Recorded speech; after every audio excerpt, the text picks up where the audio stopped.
के गौरी नारायणी नमोस्तुते। नारायण नमस्कृत्य नरं चैव नरोत्तमं देवीं सरस्वतीं व्यास ततो जयमुदीरये। हर हर महादेव। चिदंबरेश्वर स्वामी भगवान। हेलो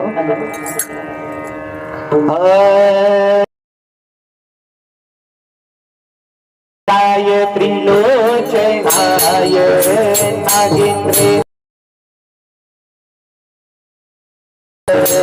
पद्मांगरागाय महेश्वराय नित्याय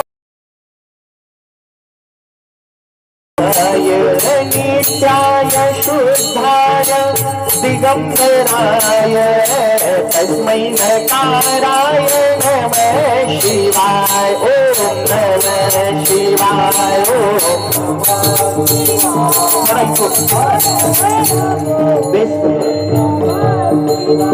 ओम नमः शिवाय। ओम नमः शिवाय।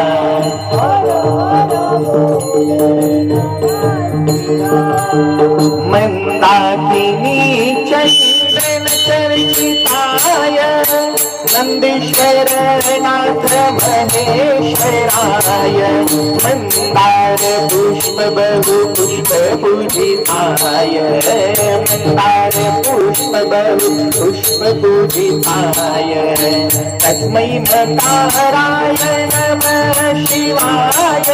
तस्मै नमः शिवाय। मृदंगाचा आवाज।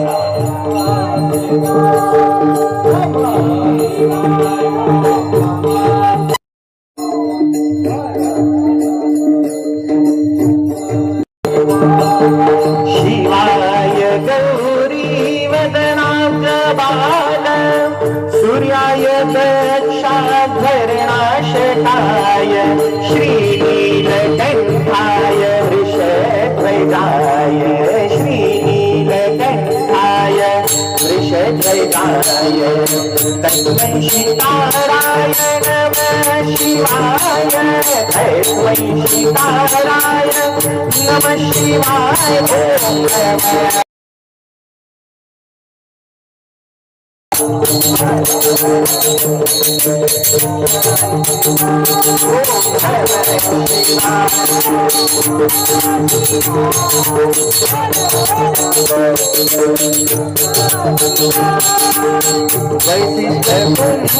ओम नमः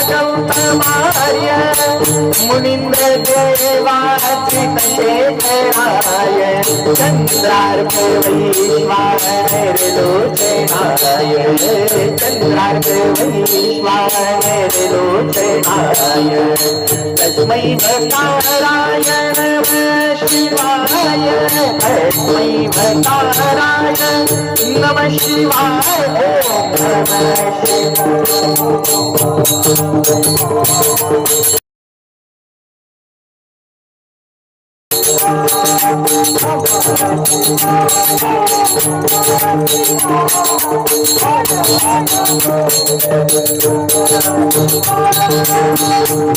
स्वरूपाय जटाधराय पिनाकहस्ताय सनातनाय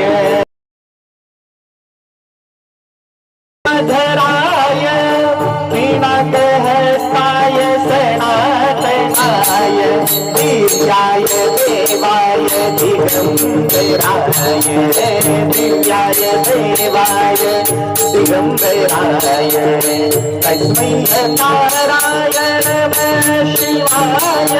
तस्मै नकाराय नमः शिवाय। ओम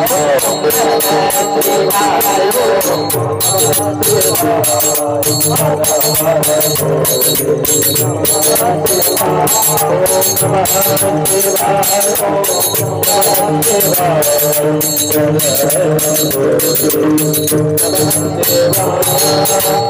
पंचाक्षर लब्ध पुण्य यह पठेत शिवसन्निध शिवलोकमवाप्नोति शिवेण सह मोदते। पुंडलिकावरदे हरि विठ्ठल श्री ज्ञानदेव तुकाराम पंढरीनाथ भगवान की जय। अविज्ञानेश्वर महाराज की जय। जगन्नाथ श्री गुरुदेव दत्त सब संतान की जय। चिदंबरेश्वर भगवान की जय। शिव हर हर महादेव बोल भवानी माता की जय। शाकंभरी माता की जय। जगदम्बा माता की जय। ओम नमः शिवाय। तर महाराज थोडा इको कमी। गत 6 दिवसांपासून परम पवित्र अशी भगवान भोलेनाथांची शिव महापुराण चरित्र कथा आपण श्रवण करत आहोत आणि औचित्य सुद्धा सुंदर शाकंभरी पौर्णिमेचं नवरात्रींचं औचित्य आपल्याला प्राप्त झालेले दुग्ध शर्करा योग मोठा सुंदर प्राप्त झालेला आहे आणि शिवांचं आणि शक्तीचं चरित्र या ठिकाणी श्रवण करत असताना आपण देखील गत 6-7 दिवसांमध्ये परमपुनीत झालेलो। भगवंताचं चरित्रच एवढं सुंदर आहे महाराज की किती जरी श्रवण केलं तरी सुद्धा आणखीन ती कथा श्रवण करण्याची ओढ भाविक भक्तांना लागत असते आणि म्हणून दररोज संख्या आपल्या भाविक भक्तांची वाढतच चाललेली आहे। म्हणून सर्वप्रथम धन्यवाद सर्व महिला मंडळींना देतो, सर्व पुरुष मंडळींना धन्यवाद देतो, सर्व आयोजक नियोजक प्रयोजकांना धन्यवाद देतो। परमपूज्य सद्गुरूंच्या आशीर्वादाने सुरू भाऊंच्या आशीर्वादाने सुरू असलेली आपली ही कथा सप्ताह आणि समर्थ असं मार्गदर्शन ताईंचं आपल्याला प्राप्त झालेलं आहे। त्यांच्या कृपेने मोठा आनंद गत 6 दिवसांपासून या कथेचा आपण घेतला आणि बघता बघता आज परिपूर्तीकडे आपली कथेची वाटचाल सुरू झाली। आज 7वा दिवस आपल्या कथेचा येऊन ठेपलेला आहे महाराज। भगवान चिदंबरेश्वरांच्या चरणी हीच प्रार्थना करतो की जे सर्व भाविक भक्त ही कथा श्रवणासाठी मोठ्या संख्येने इथं मंदिरामध्ये उपस्थित असतात सर्वांचं कल्याण हो, सर्वांचं मंगल हो, भगवंताचा कृपा आशीर्वाद आपल्या सर्वांना प्राप्त हो हीच चिदंबर स्वामींच्या चरणी प्रार्थना महादेवांच्या चरणी प्रार्थना करतो आणि कथेला प्रारंभ करतो। नमः पार्वतीपते शिव हर हर महादेव। परमपूज्य भाऊंनी चिदंबर भक्तीचा हा वारसा आपल्याला दिलेला आहे, उपदेश आपल्याला दिलेला आहे आणि शिवपुराणामध्ये सुद्धा वर्णन आलं की बाकी तुमची काही साधना घडो अथवा न घडो, बाकी सगुण शिवपूजन घडो अथवा न घडो, मंदिरात तुमचं जाणं शक्य झालं न झालं एखाद्या दिवशी हरकत नाही, शिवांचं पूजन झालं, अभिषेक वगैरे झाला, काही वस्तू अर्पण केल्यात, फार चांगली गोष्ट आहे। नाही जर कधी झालं तर सगळ्यात सोपं साधन कोणतं सांगितलेलं आहे उद्धाराचं? सगळ्यात सोपं साधन सांगितलं ते म्हणजे शिवनाम उच्चार करणं हे सर्वात सोपं साधन शिवभक्तासाठी आहे। आपण गत 6 दिवसांमध्ये विविध गोष्टींचं महात्म्य आपण बघत आलेलो आहे। शिवलिंग पूजनाचं महात्म्य बघितलं, त्याचा विधिविधान बघितला, पार्थिव शिवलिंगाचं पूजन आपण बघितलं, रुद्राक्षाचं महात्म्य बघितलं, भस्माचं महात्म्य बघितलं आणि शिवनामाचं महात्म्य काय? अरे शिवनाम म्हणजे प्रत्यक्ष गंगा म्हटल्या गेलेली आहे, विभूती नाम भस्म म्हणजे यमुना म्हटल्या गेलेली आहे आणि रुद्राक्ष म्हणजे सरस्वती म्हटल्या गेलेली। या 3 गोष्टी जर कधी जवळ असतील ना तर त्रिवेणी संगमामध्ये स्नान केल्यानंतर जे पुण्य साधकाला तेच पुण्य ह्या 3 गोष्टी धारण केल्यानं प्राप्त होतं। नमः पार्वतीपते शिव हर हर महादेव। अरे शिवनामाचा उच्चार जरी मुखाने केला ना, शिवनाम घेता पापे भस्म होती, ऐसी त्याची कीर्ती असे जाण, अगणित पापी नामे उद्धरिले, बहु प्राणी झाले नाम स्मरणे, शिवनाम घेई पावन रे होई, आहे तोरे देही परब्रह्म, दही मंथुनिया घेता नवनीत, तैसा उमाकांत ध्यावा प्रेमे। दही मंथून जसं नवनीत आपण प्राप्त करून घेतो ना, तद्वत सगळ्या साधनांचं सार काय आहे? कलियुगामध्ये सर्व साधनांचं सार जर कधी काही असेल तर ते म्हणजे नामसंकीर्तन, नाम घेणं हे सर्वांचं सार सांगितलेलं आहे। याच्यापेक्षा सोपं साधन दुसरं कोणतंही नाही। म्हणून परमपूज्य भाऊंनी सुद्धा आपल्याला हेच साधन सांगितलेले आहे। भाऊंचा हाच उद्देश आहे। काय करायचंय तर शिव चिदंबर नावाचा जय घोष करायचा आहे। नारायण दैल भेटे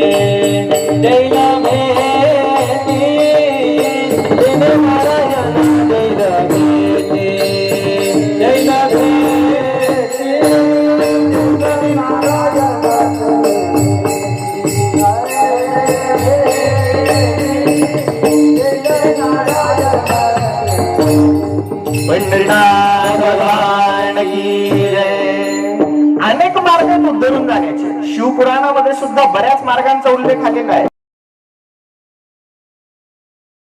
योग मार्गाचा वगैरे सुद्धा उपदेश त्याच्यामध्ये आलेला आहे. अष्टांग योगाचा उपदेश आलेला, ज्ञान योगाचा सुद्धा उपदेश आलेला आहे. पण योग मार्ग कसा आहे?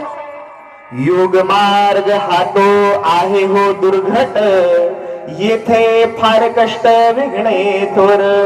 मग काय करावं? सोपा मार्ग कोणता? सद्गुरूंनी आपल्याला हा सोपा मार्ग सांगितलेला आहे ना. भक्ती करा फक्त भगवंताची. भक्ती पंथ हा तो सुगम हो सोपा, प्रेमे विश्वरूपा आळवावे. न लगे वनांतरा जाणी येणे कष्ट, भक्ती ही हो पेठ निर्वाणीची. भक्ती जर कधी केली याच्यासारखं सोपा मार्ग शोधूनही सापडणार नाही महाराज. काय करायचंय?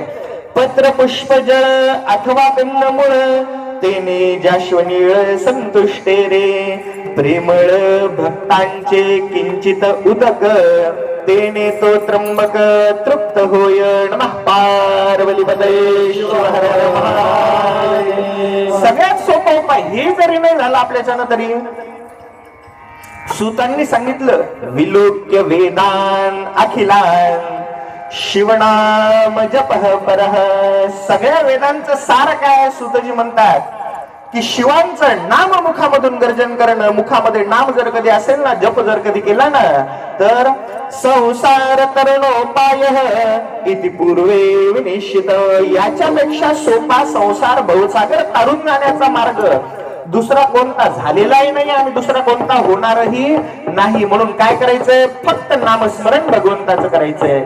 शिव शिव शिव शिव नाम चिदंबर, हर हर हर हर नाम चिदंबर.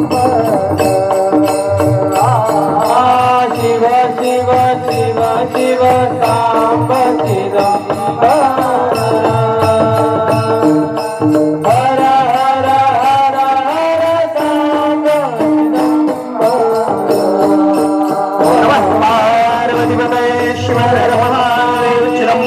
स्वामी भगवान की जय.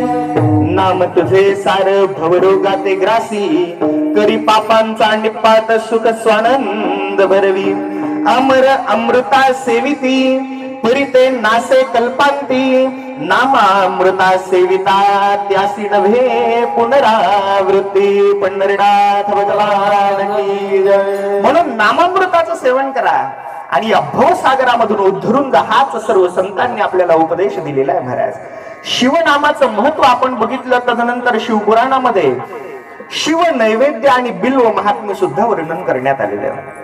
बघा, काही काही ठिकाणी भ्रम आहे. काही लोक म्हणतात की शिव नैवेद्य भक्षण केला पाहिजे आणि काही लोक म्हणतात की महादेवांना दाखवलेला नैवेद्य जो असतो तो आपण मनुष्यांनी ग्रहण न केला पाहिजे.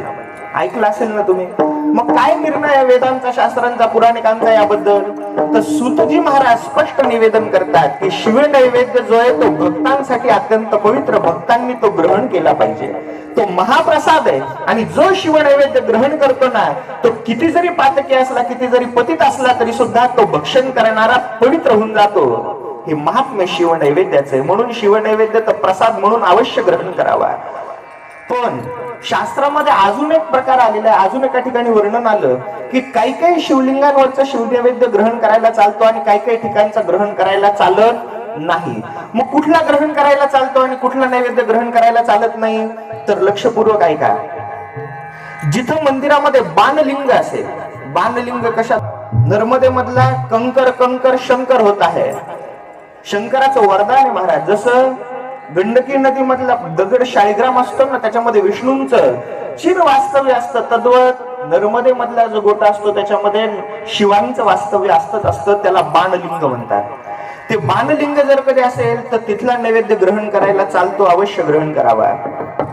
लोह अथवा सुवर्ण धातूंपासून जर कधी बनलेलं लिंग असेल, ताम्र असो, रजत असो, तांब्याचं, चांदीचं, सोन्याचं, लोखंडाचं लिंग असेल तर त्या शिवलिंगाचं सुद्धा नैवेद्य ग्रहण करायला चालतं. स्वयंभू शिवलिंग जर कधी एखाद्या मंदिरामध्ये असेल तर तिथला सुद्धा नैवेद्य ग्रहण करायला चालतो. स्वयंभू म्हणजे जे स्वतः निर्माण झालं, जे दुसऱ्या कोणी घडवलेलं नाही, असे अनेक स्वयंभू जिथं ज्योतिर्लिंग असतात तिथं नैवेद्य ग्रहण करायला चालतो.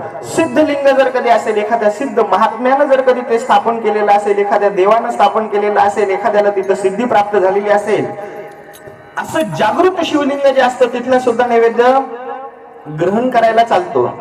शाळीग्राम लिंग जर कधी कुठं असेल तिथलाही नैवेद्य. रसलिंग कशाला म्हणतात? तुम्ही अनेक ठिकाणी पाऱ्याचं शिवलिंग पाहिलेलं असेल. पारा काय असतो?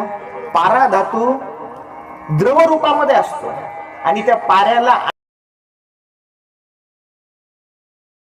ठोस बनवलं जातं आणि त्याच्यापासून जे शिवलिंग निर्माण केलं जातं त्याला म्हणतात रसलिंग. असं पाऱ्याचं जरी शिवलिंग कुठं असेल ना तिथला सुद्धा नैवेद्य ग्रहण करायला चालतो. स्फटिकलिंग असेल तिथलाही नैवेद्य ग्रहण करायला चालतो आणि ज्योतिर्लिंग जे असतील तिथला सुद्धा नैवेद्य साधकाला ग्रहण करायला चालतो. पण या व्यतिरिक्त जे सामान्य शिवलिंग असतील, जे मंदिर असतील, शिव मंदिर, तिथला नैवेद्य सामान्य लोकांनी ग्रहण करत जाऊ नये. का ग्रहण करत जाऊ नये? कारण तिथल्या जे नैवेद्य असतात तिथल्या नैवेद्यावर अधिकार कोणाचा असतो? तिथल्या नैवेद्यांवर अधिकार असतो चंडांचा. चंड कोणाला म्हणतात? आमच्या भोलेनाथांचे गण कोण आहेत? भूत, प्रेत, पिशाच वगैरे हे सगळे गण भोलेनाथांचे. मग ते जर कधी सेवा करत असतील तर त्यांना काहीतरी मेवा द्यावा लागेल का नाही महादेवांना? नोकरी फुकट कोणी करत नसतं. मग त्यांची पोटा पाण्याची व्यवस्था भोलेनाथांनी करून ठेवली. महादेवांनी सांगितलं एवढ्या शिवलिंगाच्या व्यतिरिक्त जिथे जिथं माझे मंदिर असतील तिथं तिथं ज्या ज्या वस्तू शिवलिंगावर अर्पण केल्या जातील त्या त्या वस्तू ग्रहण करण्याचा अधिकार तुम्हाला. नमः पार्वतीपतये शिव हर हर महादेव. म्हणून एवढे शिवलिंग सोडून जे काही सामान्य शिवलिंग असतात तिथं त्या वस्तू ग्रहण करण्याचा अधिकार चंडांना असतो. ब्राह्मण जरी झाला तरी सुद्धा त्यानं शिवलिंगावर एकदा स्पर्श झाली वस्तू की त्या वस्तूचा ग्रहण करू नये. ती घेण्याचा अधिकार कोणाला असतो? कोण असतो? शिव मंदिरामध्ये पूजा करणारा. हा, काय म्हणतात त्याला? हा, मोठ्यानं बोलत जा. मी काही खात नाही, शुद्ध शाकाहारी माणूस आहे मी. पुजारी व्यवस्थित विचार करा, नंतर आठवल्यानंतर मला सांगा. पंढरीनाथ भगवान की. त्या ठिकाणचा शिवनैवेद्य जो असतो तो ग्रहण करू नये. मग तो जर ग्रहण करायचा असला तर काय करायला पाहिजे? तो जर ग्रहण करायचा असलाच तर माणसानं शालिग्राम शिलेचा स्पर्श त्या नैवेद्याला करावा. शालिग्रामाचा स्पर्श झाला तर तो नैवेद्य पवित्र होतो, किंवा तुळशी पत्राचा स्पर्श झाला तर तो नैवेद्य पवित्र होतो, किंवा मनातल्या मनात नुसतं विष्णूंना अर्पण करून टाकायचं, विष्णू अर्पण म्हणायचं आणि त्याच्यानंतर जर कधी ग्रहण केला तर तो आपल्याला चालतो. नसता जर कधी डायरेक्ट उचलली ती गोष्ट जर कधी तुम्ही ग्रहण केली, स्वीकार केली तर महादेवांचे जेवढे गण असतील ना ते तुमच्या पाठीमागे लागतील आणि मग काय होईल सांगायची गरज नाही. नमः पार्वतीपतये शिव हर हर महादेव. आणि तद्वत शिव महापुराणामध्ये बिल्व वृक्षाचं सुद्धा महात्म्य वर्णन करण्यात आलेलं आहे. महादेवांना प्रिय असलेली वस्तू कोणती आहे? बेल अत्यंत प्रिय आहे. त्रिदलम त्रिगुणाकारम त्रिनेत्रिंजत्रयायुध त्रिजन्म पाप संहार हे दैवी वृक्ष म्हटले गेलेले. मग कोणते कोणते वृक्ष दैवी वृक्ष असतात? तर त्यापैकी महादेवांना प्रिय असलेलं झाड म्हणजे बेलाचं झाड. यांना दैवी वृक्ष का म्हणतात? कारण या वृक्षांवर गुप्त रूपामध्ये अनेक दैवी शुभ शक्ती निवास करत असतात, म्हणून यांना दैवी वृक्ष म्हटलं जातं. कोणते कोणते वृक्ष दैवी वृक्ष असतात? तुम्ही जर कधी उंबराचं झाड कुठं बघितलं तर उंबराचं झाड सुद्धा दैवी, याच्यावर सुद्धा अनेक दैवी शक्ती निवास करतात.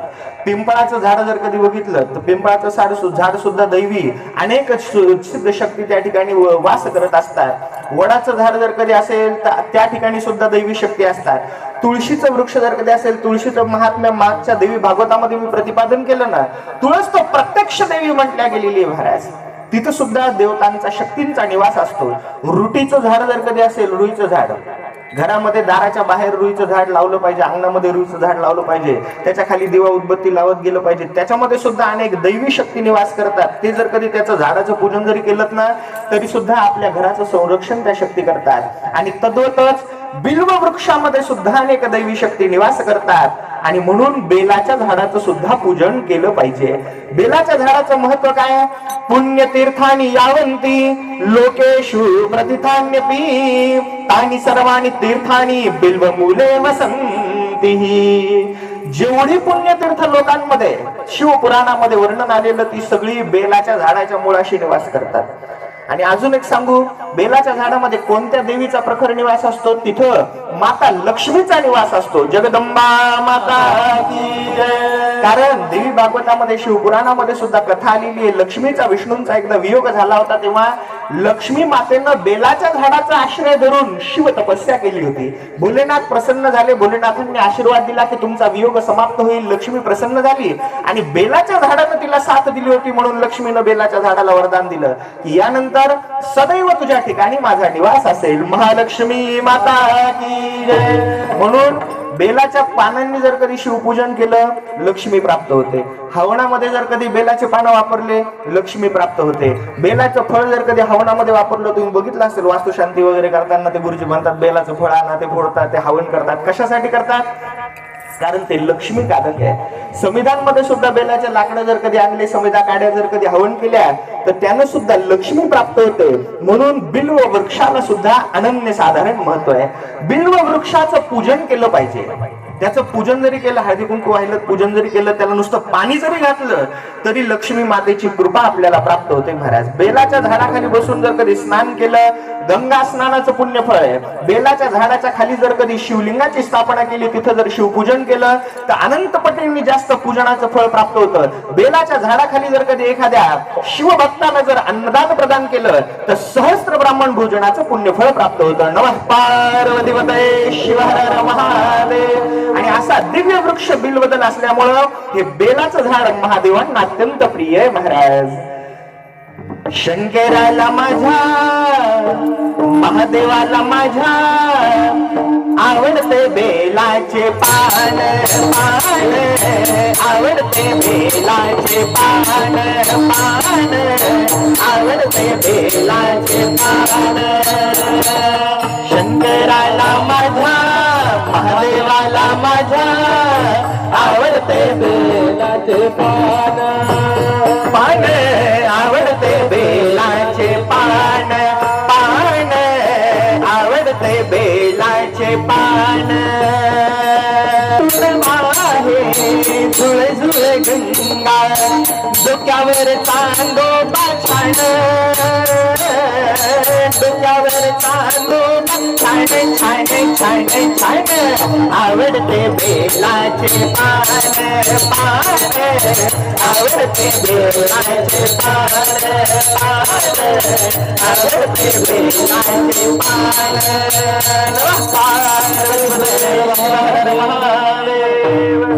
बिल्वाचं महत्व वर्णन करण्यासाठी ऋषीमुनींनी बिल्वाष्टक निर्माण केलेलं आहे. त्रिदलम त्रिगुणाकारम त्रिनेत्रंचत्रयायुधम त्रिजन्म पाप संहारम एक बिल्वं शिवार्पण.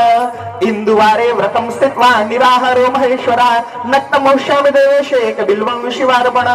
सोमवारचं व्रत केल्यानं जे पुण्य, एक बेलाचं पान अर्पण करा, ते पुण्य तुम्हाला प्राप्त होईल.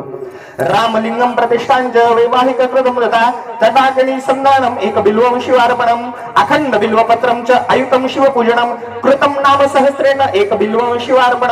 अखंड बेलाचं पान असतं बघा, ते अखंड बेलाचं पान जर कधी कुठं भेटलं ना, तर ते तर महादेवांना अवश्य अर्पण करावं. सहज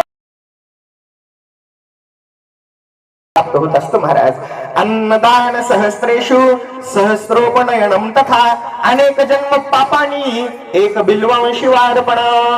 हजारांना भोजन करवण्याचं जे पुण्यफळ आहे ना, भक्तिभावानं फक्त एक बेलाचं पान जरी महादेवांना अर्पण केलं, अरे प्रसन्न झाल्यानंतर काय देऊ शकत नाही भोलेनाथ आपल्याला.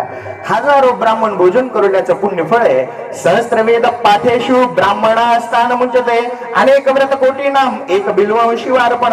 अनेक कोटी व्रत केल्यापेक्षा एक बेलाचं पान महादेवांना अर्पण करण्याचं हे व्रत जरी केलं ना, तरी सुद्धा भोलेनाथ प्रसन्न होतात. आणि एकदा ते प्रसन्न झाल्यानंतर काय अशी वस्तू आहे जी भोलेनाथ देऊ शकणार नाही. महाराज, चिदंबरेश्वर स्वामी भगवान की जय. मात्र आज वेळ आपल्याला कमी आहे, म्हणून थोडीशी 5व्या गेअर मध्ये गाडी आपल्याला चालवावं लागणार आहे. काल एक कथा अर्धवट सोडली होती, ती कथा सुद्धा आपल्याला पुढे बघायची आहे. कोणती कथा कुठपर्यंत आली होती?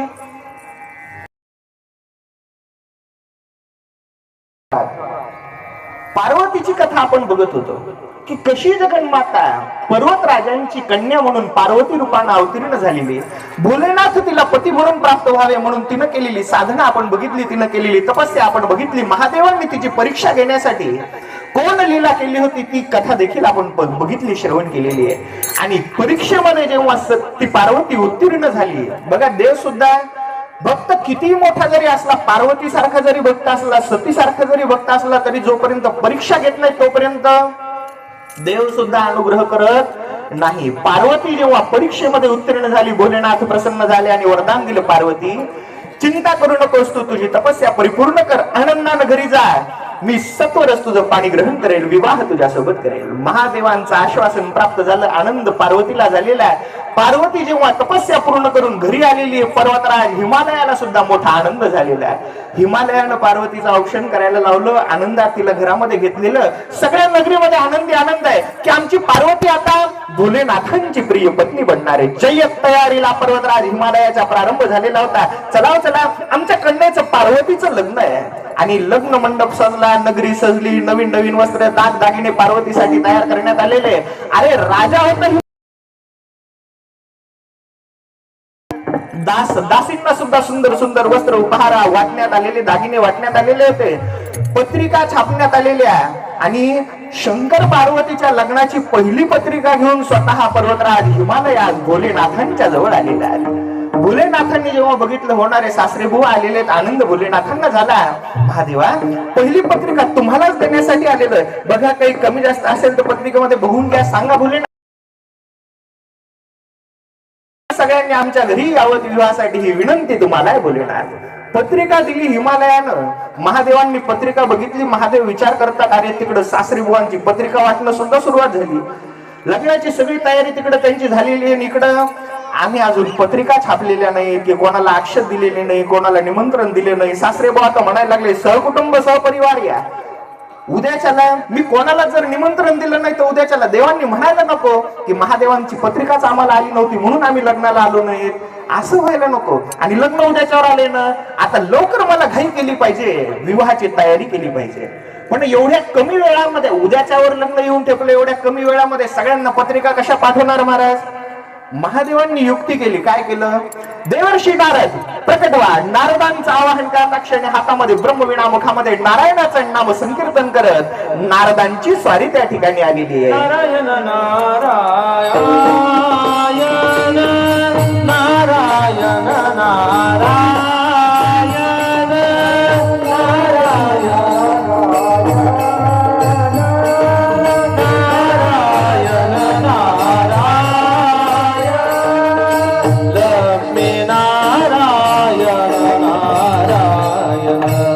लक्ष्मी नारायण नारायण लक्ष्मी नारायण नारायण नारायण नारायण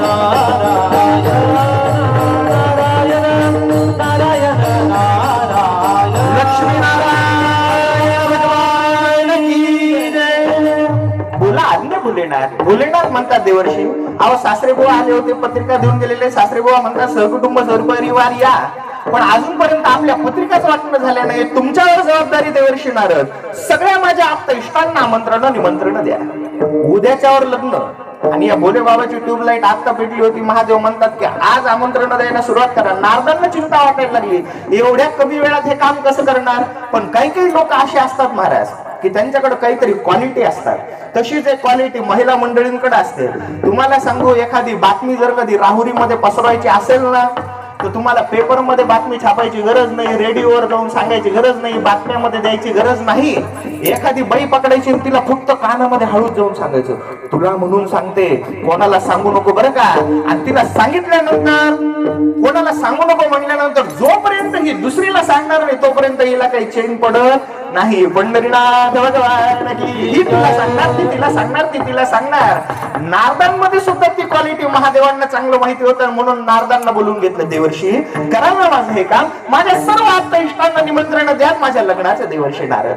नारद हसले. नारद म्हणतात, ठीक आहे बाबा, तुझ्या आप्त इष्टांना निमंत्रण तुझ्या लग्नाची मी द्यायला तयार आहे. पण नारद विचार करतात की याचे नातेवाईक आहेत तरी कोण आणि राहतात तरी कुठं, मग कोणाला निमंत्रण द्यायचं याच्या लग्नाचं.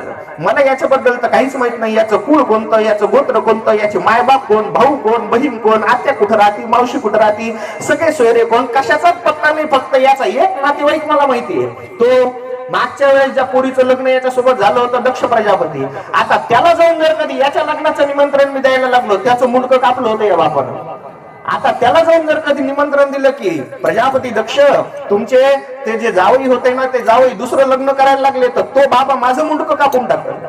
अरे भोलेनाथ, निमंत्रण देतो मी, पण सांगा तरी तुमचे सगळे सोयरे आप्त इष्ट आहेत तरी कोण आणि कोणाकोणाला निमंत्रण द्यायचे. महादेव स्मित हास्य करते झाले. महादेव म्हणतात, अहो असं काय करता देवर्षी, ही चराचर सृष्टी मीच निर्माण केलेली आहे, म्हणून कोणाकोणाला निमंत्रण द्यायचं सांगू तुम्हाला. घ्या कागद, घ्या पेन, घ्या लिहून घ्या, लिस्ट सांगतो देवर्षी नारद. देव ऋषी गणगंधर्व सगळ्यांना आमंत्रण निमंत्रण द्या. कोणाकोणाला घेऊन यायचंय. देवराज इंद्रापासून सुरुवात करा. देवराज तो इंद्र ही आणा, चंद्र ही आणा, सूर्य ही आणा, ऋषी मुनी अन देवी देवता, सिद्ध महात्मे पितर महात्मा, अग्नी वायू यक्ष अप्सरा, सांगा त्यांना चला हो तरा. कश्यप अत्रि वशिष्ठ गौतम भृगुदेव गुरु दधीची उत्तम, मार्कंडे अन भरद्वाज ही ऋषी समस्त व्यासादिक ही, श्रीपुत्रांसह सर्वही कुबेर आणा, नद्या समस्त सागर आणा, गंगा यमुना सरस्वती ही भूमीवरची तीर्थे सकळ, गणगंधर्व चारण किन्नर नाग सर्प अन समस्त शिवगण, नंदी भुंगी शृंगी कुंडक भैरव दुंब आणि कपाली, महाकाल तो सत्वर आणा, कुंड अमोघन दुंदुबी आणा, सनक सनंदन सनातन ही सनत कुमारा निरूप धाडा, ब्रह्मा आणा सरस्वती सह विष्णू बोलवा लक्ष्मी सत, सपरिवारे सर्व ही यावे, कुणी एक ना घरी राहावे, भूत पिशाचे काली चंडी, कात्यायनी महाप्रचंडी, राक्षस आणा पाताळीचे, ब्रह्म राक्षसे मम प्रीतीचे, नेताळे अन शंखिन डंखिन, सत्वर आणा डंखिन शंखिन, हा हा हू तुंबर नारद समस्त यावे नाचत गाव, वेदशास्त्र पुराण पाडा, आगमा निगमा निरोप धाडा, नटुनी थटुनी समस्त यावे, कुणी एक ना नाही म्हणावे. नारदांनी जेव्हा लिस्ट वाचली, नारदांना घामच फुटला महाराज. कोणाकोणाला बोलवायचंय ऐका देवर्षी. देव ऋषी मुनी गणगंधर्व अप्सरा देवी देवता भुजंग नाग सर्प भूत प्रेत पिशाच राक्षस ब्रह्म राक्षस वेताळे बाबर ज्योतिंग ब्रह्मा विष्णू सरस्वती सावित्री गायत्री ब्रह्मा चंद्र कुबेर वायू समुद्र नद्या पर्वत सिद्ध चारण विद्याधर शिवभक्त वेद शास्त्र पुराण प्रजापती रुद्र महारुद्र भैरव काल कपाल महाकाल शंखिनी डंखिनी. नारद म्हणाले, अरे बापरे, याच्या लग्नाचे जर कधी निमंत्रण अक्षता जर कधी आज वाटायला सुरुवात केल्या ना, तर जन्मभर अक्षताच वाटत राहावं लागतील मला. जमेल ना नारदजी महाराज. नारद म्हणले, बरंच लवकर आठवलं तुला की लग्नाच्या पत्रिका सुद्धा लोकांना द्याव्या लागतात. बरं हरकत नाही, आता सांगितलंच आहे, माझ्यावर जबाबदारी सोपवलीच आहे ना, कार्य करेल भोलेनाथ, तुम्ही चिंता करू नका. नारदांनी हातामध्ये विणा घेतली आणि नारद कामाला लागलेले आहेत. बघा नारदांनी काय युक्ती केली. नारद मोठे चतुर आहेत. नारदांनी एका एका देवाच्या एका एका लोकामध्ये जायचं आणि त्या लोकांमधला मेन जो देवता आहे ना त्याला धरायचं. पहिल्यांदा गेले ब्रह्मलोकामध्ये. ब्रह्मदेवांना सांगितलं, ब्रह्मदेव उद्याच्याला भोलेनाथांचं लग्न आहे आणि महादेवांनी तुम्हाला निरोप पाठवलाय की तुमच्या ब्रह्मलोकामध्ये जेवढे तुम्ही लोक आहात, ऋषी मुनी वेद शास्त्र पुराण सगळ्यांनी उद्याच्याला हजर राहिले. तर महादेव म्हणले की गाठ त्यांच्याशी.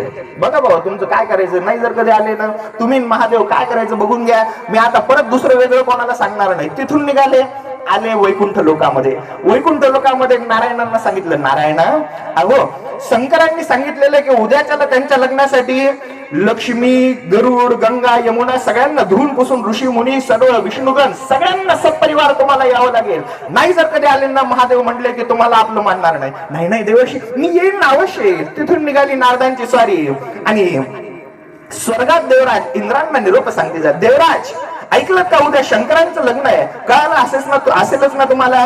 म्हणून सकुटुंब सपरिवार सगळ्या देवांना घेऊन यावं लागेल कैलास पर्वतावर. इंद्र चंद्र कुबेर वायू वरुण अग्नी निरुती गणगंधर्व अप्सरा यक्ष किन्नर सगळे काटे पोट्टे सगळ्यांच्या सह आले पाहिजे. याद राखा उद्याच्याला जर कधी कोणी स्वर्गात राहिलं ना गाठ शंकरांशी. शंकरांनी सांगितलेलं. तिथून निघाले वीरभद्राकडे आलेले. अरे अरे तुला माहिती नाही उद्याच्याला तुझ्या स्वामींचं लग्न आहे, काय बंबम करत बसला तिथं, उठ कामाला लाग वीरभद्र. अरे शंकरांनी सांगितलं जेवढे शिवगण आहेत सगळ्या शिवगणांना घेऊन यावं लागेल तुला लग्नासाठी.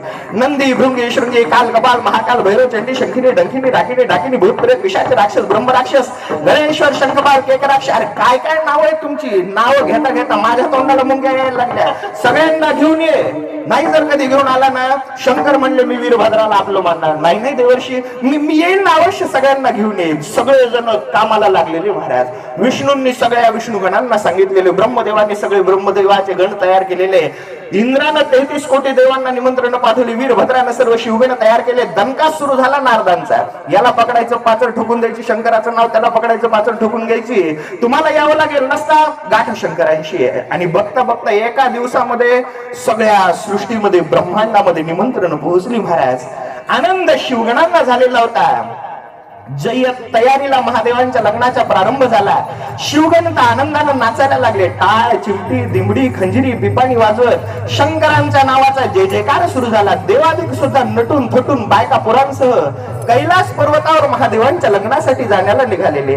ऋषी मुनी गणगंधर्व अप्सरा चारण गुह्यक सनकाधिक ब्रह्मादिक नारायण वैष्णव ग्रह नक्षत्र तारे सप्तर्षी जमायला प्रारंभ करते झाले. बघता बघता कोट्यावधी लोकांची गर्दी कैलास पर्वतावर जमलेली. अहो महादेवांचं लग्न म्हणल्यानंतर का छोटी गोष्ट आहे का? सगळेजण आलेले आणि गर्दी व्हायला लागलेली आहे. तयारीला इकडे भोलेनाथांनी सुद्धा सुरुवात केली, प्रारंभ केला. आणि तिकडे हिमालयाच्या घरी नव्या नवरीची सुद्धा जय्यत तयारी सुरू झाली होती महाराज. पार्वतीला तर कधीही एकदा शंकरांशी लग्न होतं माझं असं झालेलं होतं, कधी एकदा त्यांच्या गळ्यात हार घालते असं झालेलं होतं. बिचारी मागच्या 8 दिवसांपासून लग्नाच्या तयारीला लागलेली होती. नटत होती, थटत होती. कालच ब्युटी पार्लर मध्ये जाऊन आलेली होती, फेशियल करून आलेली होती, हेअरस्टाईल करून आलेली होती, मेडिक्युअर पेडिक्युअर करून आलेली होती. छान हातावर तिनं मेहंदी काढली होती. मेहंदीमध्ये दिलचा आकार सुद्धा काढलेला होता. तिच्या ब्युटी पार्लर वाल्या सुद्धा तिच्याकडे आलेल्या होत्या. त्यांनी सांगितलं होतं पार्वती लग्नासाठी 10 विधींसाठी 10 वेगवेगळ्या साड्या नेसत जाय, म्हणजे फोटो चांगले निघते. तिनं 10 प्रकारच्या साड्या सुद्धा काढून ठेवलेल्या होत्या. इकडं पार्वतीचं नटणं थटणं सुरू झालं आणि तिकडं महादेवांच्या लग्नासाठी वराडी मंडळी सुद्धा कैलासावर जमायला प्रारंभ झाला महाराज. महादेवाच्या लग्नाला पार्वती नवरी नटली, महादेवाच्या लग्नाला पार्वती नवरी नटली, नवरी नटली कालबाई सुपारी फुटली, नवरी नटली कालबाई सुपारी फुटली, नवरी नटली कालबाई सुपारी फुटली, नवरी नटली कालबाई सुपारी फुटली. महादेवाच्या लग्नाला हो आलवराडी कोण कोण, महादेवाच्या लग्नाला हो आलवराडी कोण कोण, संग लक्ष्मीला घेऊन, लक्ष्मीला घेऊन आले विष्णू नारायण. त्या साखर बुड्याची कालबाई साखर वाटली, त्या साखर बुड्याची कालबाई साखर वाटली, गौरी नटली कालबाई सुपारी फुटली, गौरी नटली कालबाई सुपारी फुटली, गौरी नटली कालबाई सुपारी फुटली, गौरी नटली कालबाई सुपारी फुटली. त्या कैलास पर्वती मोठी गर्दी दाटली, त्या कैलास पर्वती मोठी गर्दी दाटली, नवरी नटली कालबाई सुपारी फुटली, नवरी नटली कालबाई सुपारी फुटली. महादेव इकडे नवरीचं नट्ट थंड चालू होतं. तिकडे कैलास पर्वतावर सकाळी 6 वाजेचा अलार्म वाजला आणि विष्णूंची गडबड सुरू झाली. सकाळीच लक्ष्मी गरुड ऋषी मुनी नारदादिक वैष्णवांना सगळ्यांना घेऊन नारायण कैलास पर्वतावर हजर.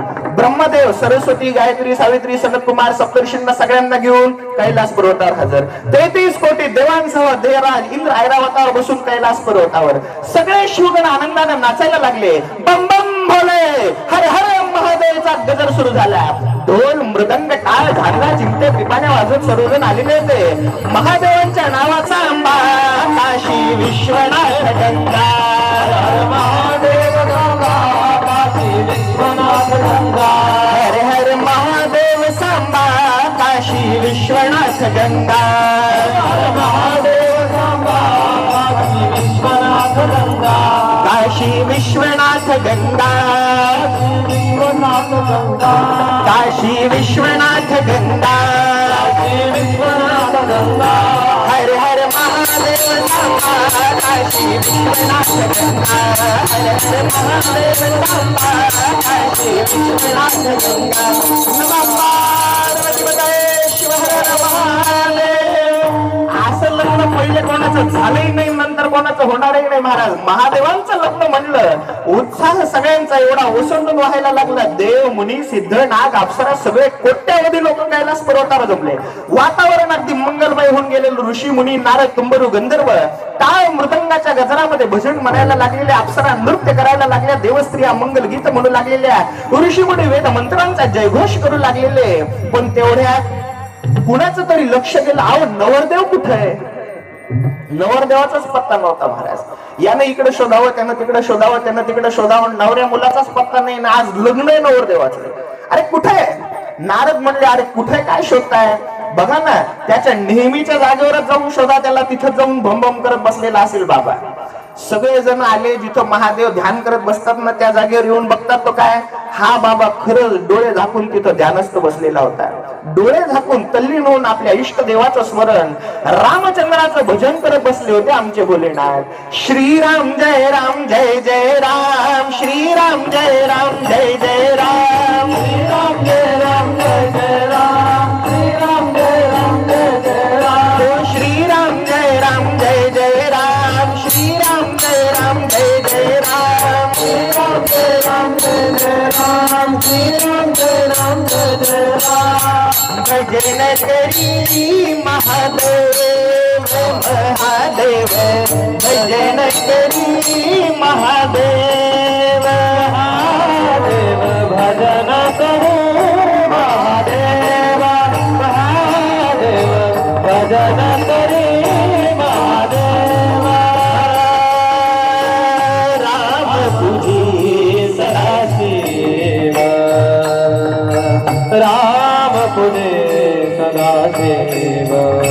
भजन करी महादेव. भजन करी महादेव. महादेव भजन करी महादेव.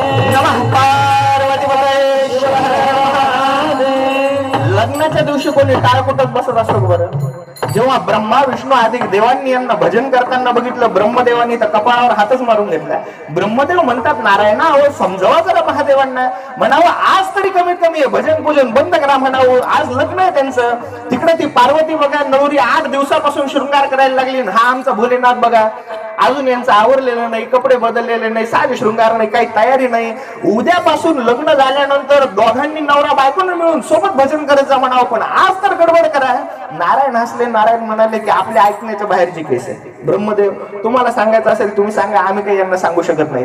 ब्रह्मदेव उठले, शंकराच्या जवळ गेले, शंकराच्या हाताला धरून त्यांना हलवलं. उठा उठा भोलेनाथ उठा. ही काय भजन पूजन करण्याची वेळ आहे का? अहो लग्न आहे आज लग्न. आणि आमचं लग्न नाही तुमचं लग्न आहे भोलेनाथ.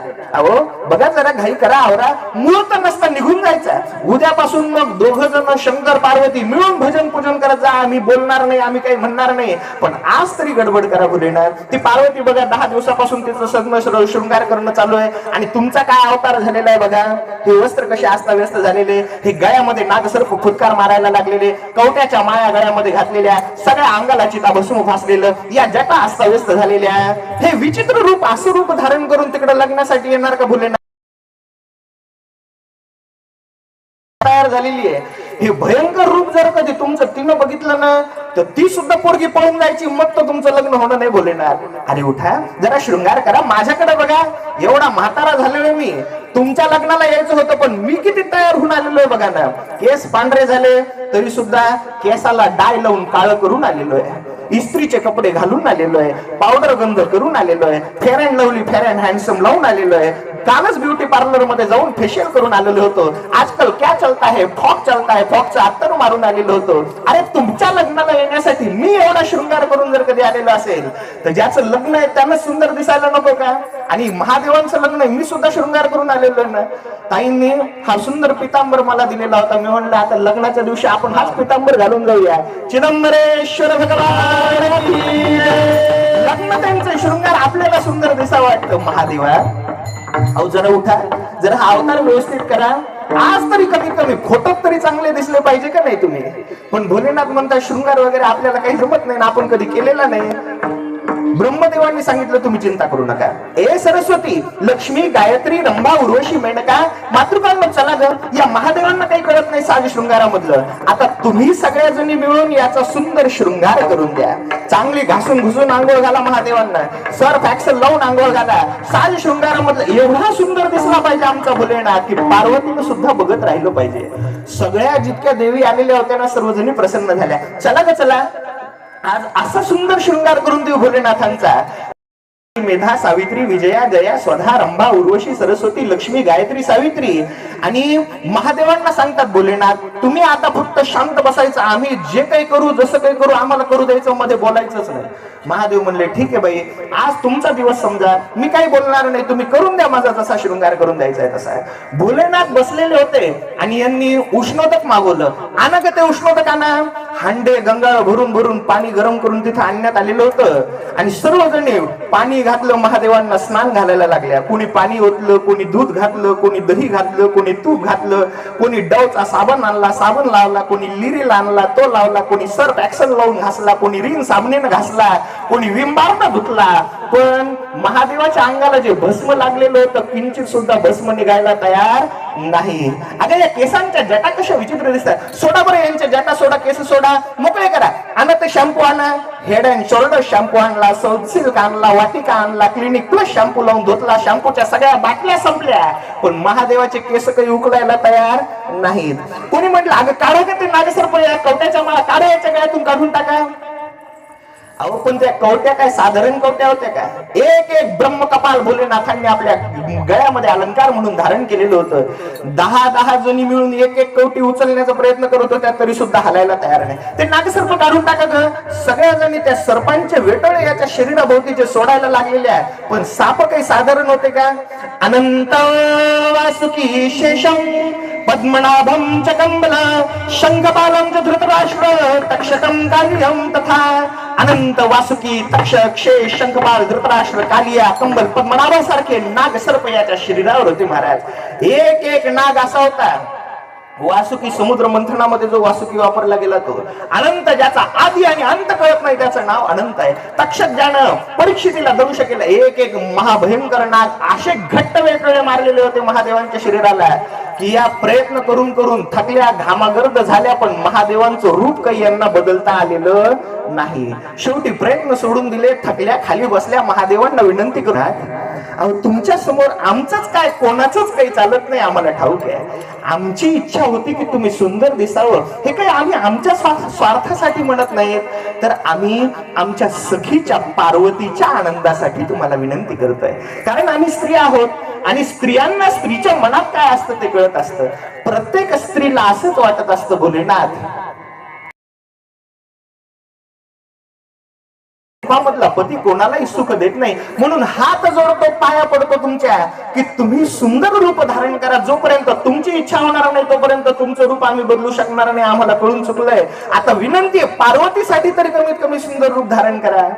हा बाबा असा अडभंगनाथ आहे महाराज की याच्या मनात जर कधी असलं तर एखादी गोष्ट करतो, आणि याच्या मनात जर कधी नसेल ना तो कोणी याचा केस सुद्धा वाकडा करू शकत नाही. नमः पार्वती बने शिवाय महादेव. सगळ्या देवींना प्रार्थना करताना बघितलं भोलेनाथ असले. भोलेनाथ म्हणतात की अरे तुम्ही सगळ्या जणी म्हणत होत्यात ना की मला शृंगारातलं काही कळत नाही, आता बघा की मला शृंगार जमतोय का नाही. तर भोलेनाथ उठून उभे राहिले सहज आणि मानेला झटका देता क्षणी पायापर्यंत रुळणाऱ्या ज्या जटा होत्या ना, जटा आपोआप बांधल्या गेल्या आणि सुंदर डोक्यावर सुवर्णाचा मुकुट शोभून दिसायला लागला. डोक्यावर जो चंद्रमा होता, चंद्रमाचं रूपांतर मुकुटामध्ये झालेलं. जे व्याघ्रांबर परिधान केलेलं होतं, व्याघ्रांबर गुप्त झालं, त्या ठिकाणी सुंदर भरजरी जरी काठीचा पितांबर झळकायला लागलेला आहे. पायांमध्ये ज्या खडावा घातलेल्या होत्या, खडावा अंतर्धान झाल्या. त्या खडावांच्या जागी मोत्यांची नक्षी असलेले सुंदर जोडे दिसायला लागले. कानात तक्षकादी नागांची जी कुंडल परिधान केलेली होती, नाग अदृश्य झाले, रत्नजडीत कुंडल कानामध्ये दिसायला लागली. तिसरा डोळा जो भडाकणीसारखा भडकत होता, त्याचा सुंदर तिलक मस्तकावर शोभून दिसायला लागला. गळ्यातले नागसर्पांचे, वासुकीचे, कवट्यांचे हार रूपांतरित झाले. हिरे, माणिक, मोत्यांचे सुवर्ण आभूषण गळ्यामध्ये शोभायला लागले. अंगाला जे चिताभस्म लावलेलं होतं ते अंतर्धान झालं. त्या ठिकाणी सुंदर केशराची सुवासिक उटी शोभायला लागलेली, जिचा श्वास सर्वत्र दरवळायला लागला. खांद्यावरचं गजचर्म अंतर्धान झालं. रेशमी उत्तरीय वस्त्र खांद्यावर शोभून दिसायला लागलं. शंकर एवढे सुंदर दिसायला लागले की हजारो कामदेव याच्या मुखमंडलावरून ओवाळून टाकावेत महाराज. भोलेनाथांच्या त्या सर्वांग सुंदर रूपाला जेव्हा बघितलं, ते ऐश्वर्य जेव्हा, सौंदर्य जेव्हा बघितलं, शिवगण तर आनंदानं नाचायलाच लागले, महादेवांचा जय जयकार करायला लागले. जय जय जय शंभू महेश्वर, जय जय जय शंभू महेश्वर, हर हर हर शिव भूतेश्वर,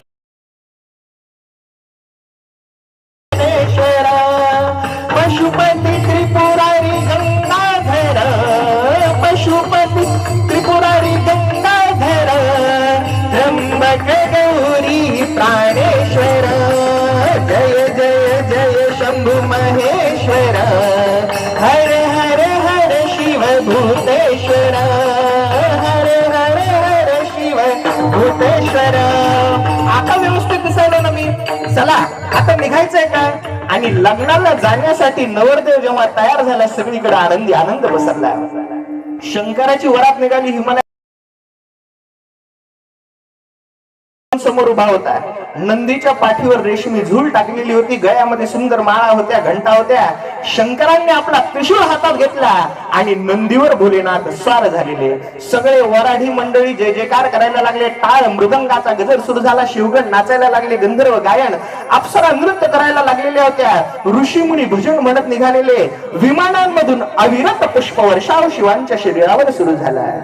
देखो जी भोला शंकर चला है दूल्हा बनकर, देखो जी भोला शंकर चला है दूल्हा बनकर, नंदी पे सवार हो चला है भोलानाथ, चला है चला है चला है भोलानाथ, चला है चला है चला है भोलानाथ. गले में आग देखो अजी नंद की सवारी, जाहिर समे आया अजी भोला भंडारी, डमरू पे बाजे देखो डम डम डम डम नाच, चला है चला है चला है भोलानाथ, चला है चला है चला है भोलानाथ, चला है चला है चला है भोलानाथ. पार्वती पते शिव हर हर महादेव. आनंदी आनंद शिव शिवगणांमध्ये कोण कोण निघालं होतं वरातीमध्ये? भूत प्रेत पिशाच शिवगण गणेश्वर शंखकर्ण केकराक्ष विकृत विशाख पारिजात विकृतानंद दुंदुक कपाल सनंद कुंदुक अनेक अनंत शिवगण सोबत निघालेले महादेवांच्या. कोणी जटाधारी होता, कोणी भस्मधारी होता, कोणी त्रिनेत्रधारी होता, कोणी अत्यंत तेजस्वी होता, कोणी रीतिसिद्धींनी युक्त होता, कोणी पृथ्वीवरचे होते, कोणी आकाशातले होते, कोणी पाताळातले होते, कोणी सप्त स्वर्गांमध्ये संचार करणारे होते. नंदी महादेवांच्या लग्नात करवली पाहिजे का नाही? करवली असते ना. मग याची बहीण कोण होती? बहीण कोणीच नव्हती. मग करवलीचा मान कोणाला भेटलाय? तर चंडिका देवी स्वतः करवली बनलेली आहे महाराज. केस मोकळे सुटलेले होते, डोळे लालबुंद झालेले होते. ती सुद्धा काल मेकअप करून आलेली होती ब्युटी पार्लर मध्ये जाऊन. प्रेता आणि महादेवांच्या नंदीच्या पाठोपाठीचं प्रेत उडायला लागले. जगदंबा माता ठाक सांगावा. सगळ्यात पुढे शिवशंकर आणि त्यांचे गण चालायला लागले. माग विष्णू वैष्णव चालायला लागले. सुंदर रथात बसून लक्ष्मीच्या सह नारायण जेव्हा निघाले, शिरावर लखलख करणारा छत्र, वैष्णव गणांनी धारण केलेलं होतं नारायणाच्या. जय विजय नंद सुनंद कुंद मुकुंद आदी विष्णूंचे पार्षद 84 नारायणांच्या सोबत निघाले. पाठीमागून ब्रह्मदेव निघालेले होते. वेद शास्त्र आगम निगम सनकाधिकांना सोबत घेतलेलं, ऋषी मुनींना सोबत, गायत्री सावित्री सगळेजण सोबत होते. देवराज इंद्र त्यांच्या पाठोपाठ निघालेले. नटून थटून ऐरावतार बसलेला इंद्र चंद्र कुबेर वायू यम आदी देवता सर्वजण जेव्हा निघालेले. आणि शिवांचे गण कोण कोण? शाकिनी यातुदान यक्ष वेता राक्षस ब्रह्म राक्षस भूत प्रेत पिशाच हे शंकरासोबत नाचत गात निघाले. भूते वेताळ नाचते भूते वेताळ नाचते भूते वेताळ नाचते भूते वेताळ नाचते हर्षयुक्ता उमापती हर्षयुक्ता उमापती हर्षयुक्ता उमापती भूते वेताळ नाचते भूते वेताळ नाचते भूते वेताळ नाचते भूते वेताळ नाचते वेताळ नाचते भूते वेताळ नाचते भूते वेताळ नाचते भूते वेताळ नाचते. नमः पार्वती पतये शिव हर महादेव. त्यांचे रूप कसे होते शिवपुराणामध्ये वर्णन आलेलं आहे. काय सांगू